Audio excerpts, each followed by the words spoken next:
The primary reasons of stress and depression in our societies are the following: money, stress at work, input overload and relationship stress. The causes. The three primary reasons of stress and depression in our societies are the following. 1. Money troubles. Without any doubt, this is the top issue that consumes just about all of us at one stage or another in our lives. Your wants are stroked by alluring ads, easy accessibility and an unabashed display by other people. Where are the means to snatch up all that the heart desires? The consequence: rising debt, overdrawn charge cards, lawsuits and heartaches. 2. Stress at your place of business. You're unhappy with your workplace conditions, and they're far from ideal.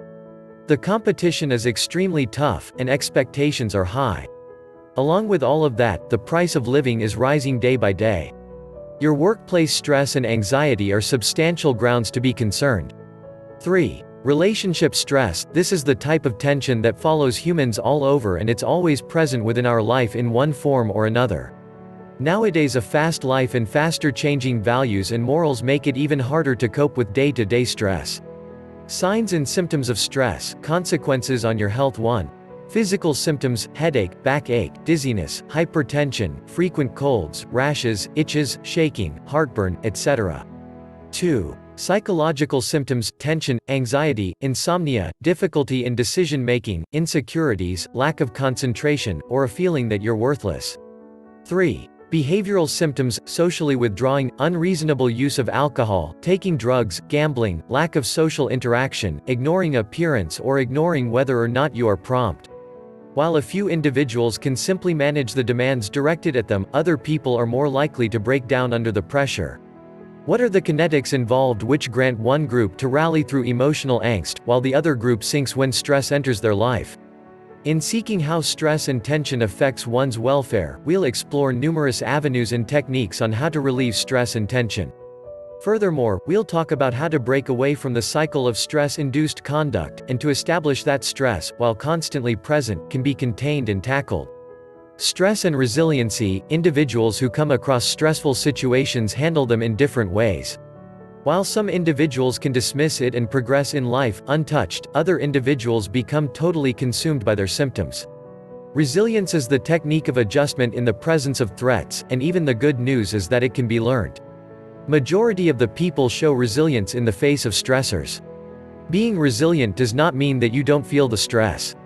Pain, anxiety and emotional distress are the imperishable facts of life. It can't be avoided. The trick is to defeat it and find pleasure and happiness in life. You are able to learn resilience, anybody can. There are a few crucial elements that go into building a resilient individual. Following are some of those factors. Supportive relationships. It seems to be the most crucial factor. Having loving and supportive relationships assists you in building resilience in the face of hardships. Relationships that offer love, trust and encouragement boost your resilience.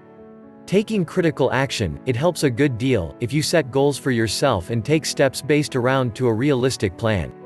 If you're used to just responding to the situations and are unable to look beyond the stressful position you face, it's definitely going to add stressors in your life.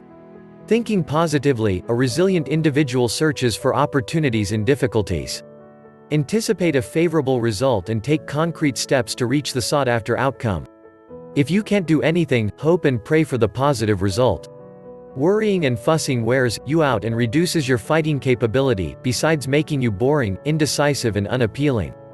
Effective communication. Being capable to communicate clearly, without concern and inhibition, being capable to voice your opinions appropriately, letting other people recognize your expectations. This is terribly crucial in being capable of surviving difficult situations.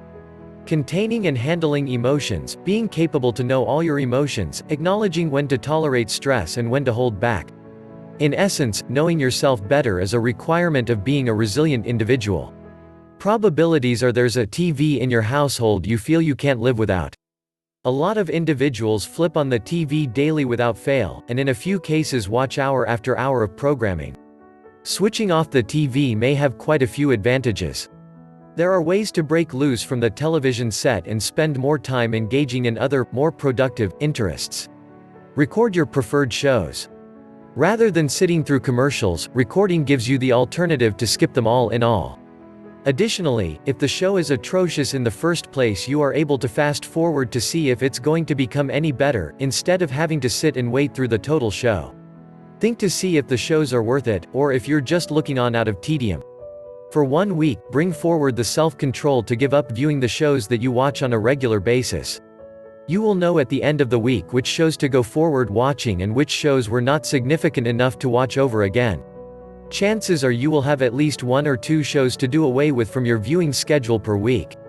Discover a fresh hobby.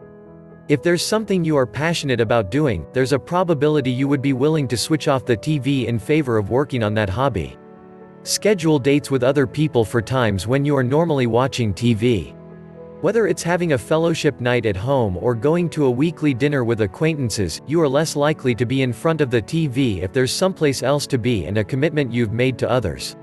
Think about enrolling in a workout class or a different type of course that will make sure to keep you out of the house. Get out and exercise. The advantages of health, possible weight loss and being active far outbalance sitting in front of the TV. Get into a workout routine during the time when you'd commonly be watching television programs. Exercise may be rather addictive, you might wind up getting so involved with it that TV could become a remote second when it comes to picking out something to do. Watching too much TV may make you feel a little brain dead, says a new study, and it may also take years off your life. The more time you spend watching television, the higher your risk of dying at an earlier age, particularly from heart conditions, researchers found. The subject area followed 8,800 grown-ups with no history of heart condition for more than 6 years.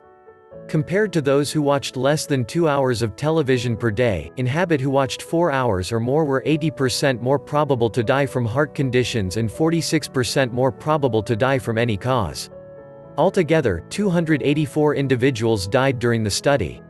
Each extra hour spent in front of the television set expanded the risk of dying from heart conditions by 18% and the total risk of death by 11%.